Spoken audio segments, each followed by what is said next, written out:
ವಿಶ್ವವಿಖ್ಯಾತ ದಸರಾಗೆ count down ಶುರುವಾಗಿದೆ. ನಾಡ ಹಬ್ಬಕ್ಕೆ ಸಾಂಸ್ಕೃತಿಕ ನಗರಿ ಸಜ್ಜಾಗುತ್ತಿದೆ. ಇದರ ನಡುವೆ ಮಹಿಷ ದಸರಕ್ಕೂ ತಯಾರಿ ಜೋರಾಗಿದೆ. ಆದರೆ ಮಹಿಷನ ಆಚರಣೆಗೆ ಭಾರೀ ಆಕ್ರೋಶ ಸ್ಫೋಟಗೊಂಡಿದೆ.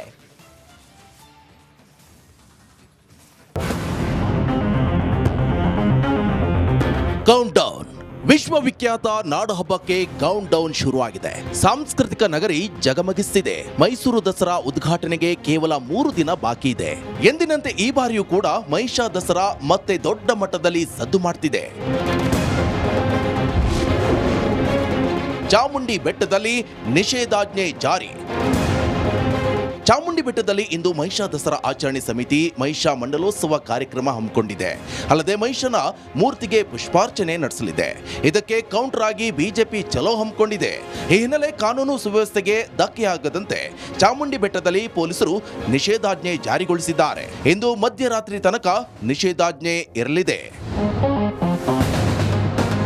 ಇದರ ಮಧ್ಯೆ ಮಹಿಷ ದಸರಾ ಆಚರಣೆಗೆ ಸಚಿವ ಮಹದೇವಪ್ಪ ಪರೋಕ್ಷವಾಗಿ ಒಪ್ಪಿಗೆಯನ್ನ ಸೂಚಿಸಿದ್ದಾರೆ. ಇನ್ನು ನಿಷೇಧಾಜ್ಞೆ ಹಿನ್ನೆಲೆ ಬಿಜೆಪಿ ಚಾಮುಂಡಿ ಚಲೋನ ಕೈಬಿಟ್ಟಿದೆ. ಅಲ್ಲದೆ ಮಹಿಷ ಮಂಡಲೋತ್ಸವ ಕಾರ್ಯಕ್ರಮದ ವಿರುದ್ಧ ಮಾಜಿ ಸಂಸದ ಪ್ರತಾಪ್ ಸಿಂಹ ಆಕ್ರೋಶ ವ್ಯಕ್ತಪಡಿಸಿದ್ದಾರೆ. ಜಿಲ್ಲಾಡಳಿತ ನಮಗೆ ಭರವಸೆ ಕೊಟ್ಟಿರೋದ್ರಿಂದ ನಾವು ಚಾಮುಂಡಿ ಬೆಟ್ಟ ಚಲೋ ಅನ್ನೋ ಕಾರ್ಯಕ್ರಮವನ್ನು ತಾತ್ಕಾಲಿಕವಾಗಿ ತಡೆ ಹಿಡಿದಿದ್ವಿ, ಕೈ ಬಿಟ್ಟಿದ್ದೀವಿ. ಆದರೆ ನಮ್ಮ ವಿಶ್ವಾಸಕ್ಕೆ, ನಂಬಿಕೆಗೆ ಯಾವುದೇ ಕಾರಣಕ್ಕೂ ಧಕ್ಕೆ ಆಗದಾಗೆ ಪೊಲೀಸ್ ಇಲಾಖೆ ಮತ್ತು ಜಿಲ್ಲಾಡಳಿತ ನೋಡ್ಕೊಳ್ಳುತ್ತೆ ಅಂತ ನನಗೆ ವಿಶ್ವಾಸ ಇದೆ. ಪೊಲೀಸರೇನೋ ಚಾಮುಂಡಿ ಬೆಟ್ಟದಲ್ಲಿ ನಿಷೇಧಾಜ್ಞೆ ಜಾರಿಗೊಳಿಸಿದ್ದಾರೆ. ಆದರೆ ಇವತ್ತು ಮಹಿಷನಿಗೆ ಮಾಲಾರ್ಪಣೆ ನಡೆಯುತ್ತಾ ಅಥವಾ ಹೈ ಡ್ರಾಮಾ ನಡೆದರೂ ಆಶ್ಚರ್ಯವಿಲ್ಲ. ಸಚಿನ್ ಜೊತೆ ವಿನೋದ್ ಪಡ್ವಾರ್ಹಳ್ಳಿ, ರಿಪಬ್ಲಿಕ್ ಕನ್ನಡ, ಮೈಸೂರು. ಮೈಸೂರು ಲೋಕಾಯುಕ್ತ ಕಚೇರಿಯಲ್ಲಿ ಸಿದ್ದರಾಮಯ್ಯ ವಿರುದ್ಧ ಎಫ್ಐಆರ್ ದಾಖಲಾಗಿದ್ದು ಮುಂದೇನ್ ಮಾಡೋದು ಅಂತ ಗೊಂದಲದಲ್ಲಿ ಇದ್ದಾರೆ ಅಂತೆ. ಮೇಲ್ಮನವಿ ಸಲ್ಲಿಸಬೇಕಾ ಅಥವಾ ಬೇಡವಾ ಅನ್ನೋ ಗೊಂದಲವಿದೆ ಎನ್ನಲಾಗ್ತಿದೆ.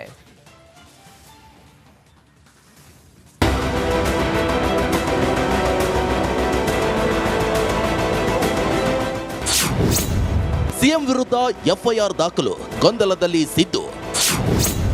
ಮೇಲ್ಮನವಿ ಸಲ್ಲಿಸಬೇಕಾ ಬೇಡವಾ ಎಂಬ ಗೊಂದಲ. ಸಿದ್ದರಾಮಯ್ಯಗೆ ಮೇಲಿಂದ ಮೇಲೆ ಸಮಸ್ಯೆಗಳು ಬಂದೆರಗುತ್ತಿವೆ.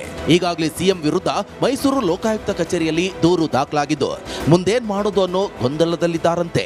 ಹೈಕೋರ್ಟ್ ತೀರ್ಪಿನ ವಿರುದ್ಧ ಮೇಲ್ಮನವಿ ಸಲ್ಲಿಸಬೇಕಾ ಬೇಡವಾ ಅಂತ ಚಿಂತೆಯಲ್ಲಿ ಇದ್ದಾರೆ ಎನ್ನಲಾಗ್ತಿದೆ. ತೀರ್ಪು ಬಂದು 6 ದಿನವಾದರೂ ಸ್ಪಷ್ಟತೆ ಸಿಕ್ಕಿಲ್ಲ. ಕಾನೂನು ತಜ್ಞರ ಜೊತೆ ಸಾಕಷ್ಟು ಬಾರಿ ಚರ್ಚೆಯನ್ನು ನಡೆಸಿದ್ದು ಒಮ್ಮತದ ತೀರ್ಮಾನಕ್ಕೆ ಬರಲು ಸಾಧ್ಯವಾಗಲಿಲ್ಲ. ಈ ನಡುವೆ ಕೆಲ ಆಪ್ತರಿಂದ ಸಿಎಂಗೆ ಸಲಹೆ ನೀಡಲಾಗಿದ್ದು ಮೇಲ್ಮನವಿ ಸಲ್ಲಿಸದಂತೆ ಸಲಹೆ ನೀಡಲಾಗಿದೆ ಎನ್ನಲಾಗ್ತಾ ಇದೆ. ಆದರೆ ಮೇಲ್ಮನವಿಗೂ ವ್ಯತಿರಿಕ್ತವಾಗಿ ಆದೇಶ ಬಂದರೆ ಸಂಕಷ್ಟ ಎದುರಾಗುವ ಆತಂಕದಲ್ಲಿದ್ದಾರೆ. ರಾಜೀನಾಮೆ ನೀಡುವ ಹಂತಕ್ಕೆ ಹೋಗಬಹುದು. ಹೀಗಾಗಿ ಮೇಲ್ಮನವಿ ಸಲ್ಲಿಸಬಹುದು ಬೇಡ ಎಂಬ ಸಲಹೆ ಕೂಡ ಬಂದಿದೆ ಅಂತ ಹೇಳಲಾಗ್ತಿದೆ. ತನಿಖೆ ಮುಗಿಯುವವರೆಗೆ ಕಾಯುವಂತೆ ಸಿಎಂಗೆ ಸಲಹೆ. ಈಗಾಗಲೇ ತನಿಖೆಗೆ 3 ತಿಂಗಳು ಅವಕಾಶ ಇದೆ. ತನಿಖೆಯಲ್ಲಿ ಏನೆಂದು ಸ್ಪಷ್ಟತೆ ಸಿಗಲಿದೆ. ಅಲ್ಲಿಯವರೆಗೆ ಸಿಎಂ ಸ್ಥಾನಕ್ಕೆ ಧಕ್ಕೆ ಇಲ್ಲ.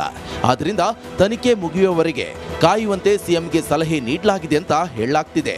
ಜೊತೆಗೆ ಹೈಕೋರ್ಟ್ನಲ್ಲಿ ವಾದ ಮಾಡಿದ ರೀತಿಗೆ ಅಸಮಾಧಾನಗೊಂಡಿದ್ದು ಕಾನೂನು ತಂಡ ಸರಿಯಾಗಿ ವಾದ ಮಾಡಿಲ್ಲ ಅಂತ ಅಸಮಾಧಾನ ಹೊರಹಾಕಿದ್ದಾರೆ ಎನ್ನಲಾಗಿದೆ.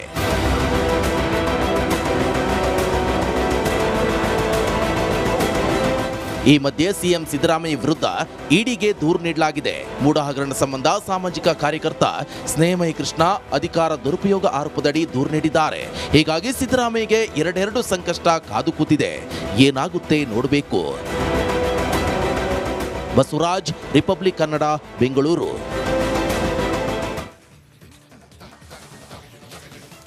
ಸಿಎಂ ಸಿದ್ದರಾಮಯ್ಯಗೆ ಮೂಡ ಮರ್ಮಾಘಾತ ನಿದ್ದೆಗೆಡಿಸಿದೆ. ಸಿಎಂ ಆಪ್ತರ ಜೊತೆ ಸಭೆ ಮಾಡಿದ್ರು. ಇತ್ತ ಬಿಜೆಪಿ ನಾಯಕರು ರಾಜೀನಾಮೆಗೆ ಪಟ್ಟು ಹಿಡಿದಿದ್ದಾರೆ.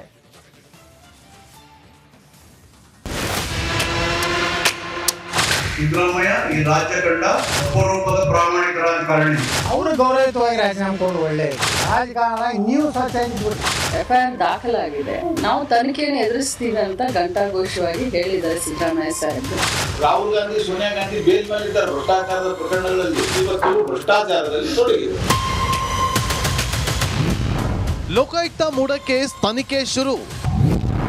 ಎಸ್ಪಿ ಉದೇಶ್ ನೇತೃತ್ವದಲ್ಲಿ ಹೈ ವೋಲ್ಟೇಜ್ ಸಭೆ. ಸಿಎಂ ಸಿದ್ದರಾಮಯ್ಯ ನಡೆ ಇನ್ನೂ ನಿಗೂಢ. ಸಿಎಂ ಸಿದ್ದರಾಮಯ್ಯ ಕುಟುಂಬದ ವಿರುದ್ಧ ಕೇಳಿ ಬಂದಿರುವ ಮೂಡಾ ಸೈಟ್ ಸಂಘರ್ಷ ದಿನೇ ದಿನೇ ಕಾವೇರುತ್ತಿದೆ. ಮೈಸೂರು ಲೋಕಾಯುಕ್ತ ಪೊಲೀಸರು ದೂರು ದಾಖಲಿಸಿಕೊಂಡು ಎಫ್ಐಆರ್ ದಾಖಲು ಮಾಡಿ ತನಿಖೆ ಶುರು ಮಾಡಿದ್ದಾರೆ. ಹೀಗಾಗಿ SP Udesh, DYSP S Malthesh, Chamarajanagar DYSP Mathew Thomas ನೇತೃತ್ವದಲ್ಲಿ 4 ತನಿಖಾ ತಂಡಗಳ ರಚನೆಯಾಗಿದೆ.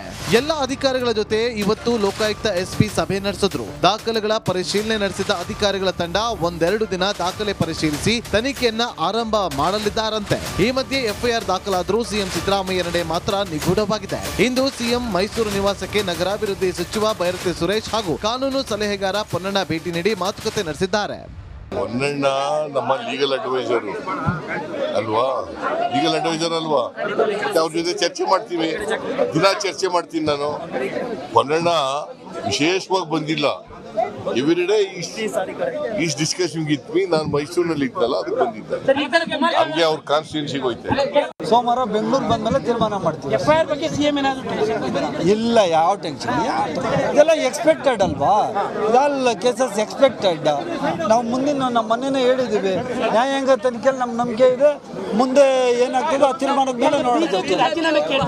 ಕುಮಾರಸ್ವಾಮಿ ಅವ್ರು ರಾಜೀನಾಮೆ ಕೊಟ್ಟವ್ರ, ನಿರ್ಮಲಾ ಸೀತಾರಾಮನ್ ಮೇಲೆ ಕೇಸ್ ಆಗೈತೆ, ಅವ್ರು ರಾಜೀನಾಮೆ ಕೊಟ್ಟವ್ರ, ಅವರಿಬ್ಬರು ಕೊಟ್ಬಿಟ್ಟು ಬರಲಿ, ಆಮೇಲೆ ಮಾತಾಡೋಣ. ಇತ್ತ ಸಿಎಂ ಕಾರ್ಯಕ್ರಮದಲ್ಲಿ ಸಚಿವ ಮಹದೇವಪ್ಪ, ಸಿದ್ದರಾಮಯ್ಯ ಅಪ್ಪಟ ಚಿನ್ನ, ಪ್ರಾಮಾಣಿಕ ವ್ಯಕ್ತಿ ಅಂದ್ರೆ ಇದೊಂದು ಕಾನೂನು ಪ್ರಕ್ರಿಯೆ, ಇಂತಹ ಯಾವುದೇ ತನಿಖೆಗೆ ಹಿಂಜರಿಯುವುದಿಲ್ಲ, ಜಗ್ಗಲ್ಲ, ಬಗ್ಗೋದಿಲ್ಲ ಅಂತ ಸಚಿವೆ ಲಕ್ಷ್ಮೀ ಹೆಬ್ಬಾಳ್ಕರ್ ಹೇಳಿದ್ರು. ಸಿದ್ದರಾಮಯ್ಯರು ಏನು ಅಂತ ಗೊತ್ತಿರೋದು ನನಗೇನೆ. ಅವರು ಅಪ್ಪಟ ಚಿನ್ನ, ಯಾವುದೇ ಸ್ವಾರ್ಥಕ್ಕಾಗಲಿ ಲಾಭಕ್ಕಾಗಲಿ ಎಂದು ಟೆಂಪ್ಟ್ ಆದವರಿಲ್ಲ, ಅದಕ್ಕೆ ಉತ್ತೇಜನ ಕೊಡೋರು ಇಲ್ಲ, ನೇರ ನಿಷ್ಠೂರವಾಗಿ ಮಾತಾಡೋರು. ಸಿದ್ದರಾಮಯ್ಯ ಈ ರಾಜ್ಯ ಕಂಡ ಅಪರೂಪದ ಪ್ರಾಮಾಣಿಕ ರಾಜಕಾರಣಿ. 40 ವರ್ಷ ಇದ್ದೀನಿ ನಾನು ಜೊತೆಗೆ. ಒಂದೇ ಒಂದು ದಿನ ಉಳ್ಳವರ ಪ್ರಭಾವಕ್ಕೆ, ಹಣವಂತರ ಪ್ರಭಾವಕ್ಕೆ ಈಡಾಗಿರೋದು ನಾನು ನೋಡೇ ಇಲ್ಲ. ಎಫ್ಐಆರ್ ದಾಖಲಾಗಿದೆ, ನಾವು ತನಿಖೆಯನ್ನು ಎದುರಿಸ್ತೀವಿ ಅಂತ ಘಂಟಾಘೋಷವಾಗಿ ಹೇಳಿದ್ದಾರೆ ಸಿದ್ದರಾಮಯ್ಯ ಸಾಹೇಬರು. ಯಾವುದೇ ಕಾರಣಕ್ಕೂ ಹಿಂಜರಿಯೋದಿಲ್ಲ, ಯಾವುದೇ ಕಾರಣಕ್ಕೂ ಬಗ್ಗೋದಿಲ್ಲ, ಜಗ್ಗೋದಿಲ್ಲ. ನಾವು ಕಾನೂನಿನ ಪ್ರಕಾರ ಏನು ತನಿಖೆ ಆಗುತ್ತೋ ಅದನ್ನು ಎದುರಿಸ್ತೀವಿ. ಬಿಜೆಪಿಯವರು ಅವ್ರಿಗೆ ನಾಚಿಕೆ ಆಗಬೇಕು.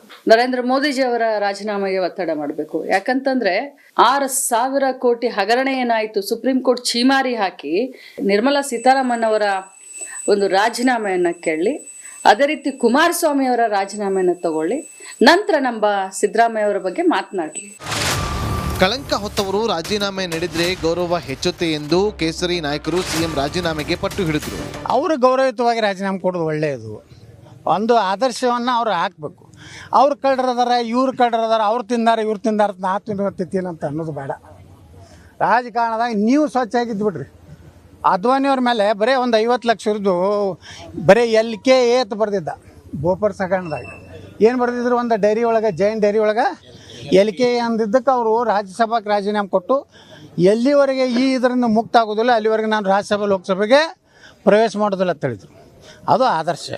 ಅದಕ್ಕೆ ನಾನು ಸಿದ್ದರಾಮಯ್ಯನವರು ಕರ್ನಾಟಕಕ್ಕೆ ಒಂದು ತಮ್ಮದೇ ಆದಂಥ ಆದರ್ಶವನ್ನು ಹಾಕಬೇಕಾದ್ರೆ ರಾಜೀನಾಮೆ ಕೊಡೋದು.